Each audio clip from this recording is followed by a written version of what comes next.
Singer Prince died back in 2016 without a will, leaving his more than $200 million estate up in the air. Singer Aretha Franklin did the same thing. Experts say it's a mistake you can easily avoid. That way you'll know for sure that where your money and possessions go will be your choice, not the courts. NBC 10's Rosemary Connors recently got tips from attorney Karl with Mannion on how to make sure your will is in good shape. Thanks for being with us today. Thanks for having me. All right, so let's talk about estate planning. A lot of people think when you say the word wealth planning, it's for the wealthy only, but that's not the case. No, not at all. You should have an estate plan regardless of your wealth picture. You'd be surprised at the kind of things people end up in disagreements over, no matter how modest your asset picture may be. Right, that knick-knack or whatever that you've been collecting for years, some family member may have a dispute over it if you pass and you haven't designated whom it should go to. That's true. We refer to it as fighting over knives and spoons.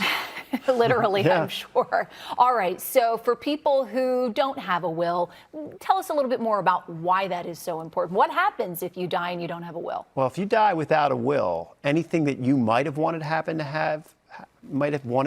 in your assets probably won't happen. Because by default in Pennsylvania, if you die without a will, there's law that by statute lays out what happens to your assets. And frankly, what may end up happening is someone wearing black robes ultimately may decide what happens with your assets and who gets your assets. You can say all you want, who you want to receive things during your life, and it doesn't mean anything. It doesn't mean a lick if it's not written down on paper and signed. And let's get to that. I mean, literally in Pennsylvania, a holographic will, as it's called, writing it down, signing it, that is, in fact, pretty much all you need, right? Walk us through it. Well, you can. I mean, I once had a file where a guy wrote his will in the back of a cigarette carton, and we ended up not having that will offered for probate, accepted for probate, because he didn't use the right nouns and verbs, to be completely candid. He didn't say, I give, I devise. So, yeah, you could take a shot at doing a holographic will, but it's a really bad idea. All right. So what is the best advice? The best advice, frankly, is to go to a lawyer. You can find them generally modestly priced, but to go to a lawyer because they know the right nomenclature to employ. They know what words to use to make sure that things are done correctly. What's a common mistake or common issue that you see time and time again when you consult with clients?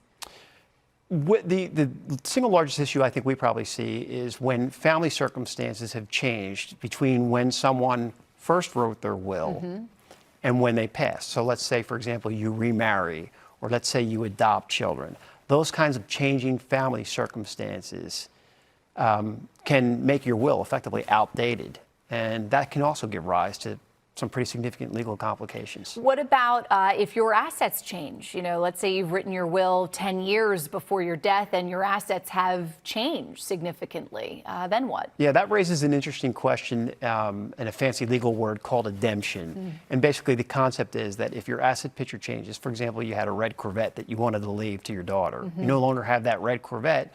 It's not like your daughter gets something in compensation for the fact that you no longer have that red Corvette.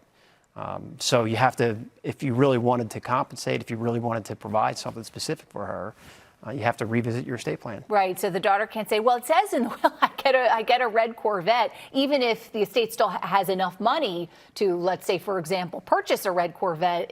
That's not what we're talking about. That's exactly right. The estate's under no obligation to go out and buy a red Corvette. All right. Let's flip it around. Let's say your assets increase. Let's say you attain more assets in the time between when you wrote the will and when you die. Then what happens? Well, now that may trigger all kinds of complications. For example, if your asset picture gets to the point where there may be a federal inheritance tax due, estate tax due, you might want to set up some trusts so that you can work around that.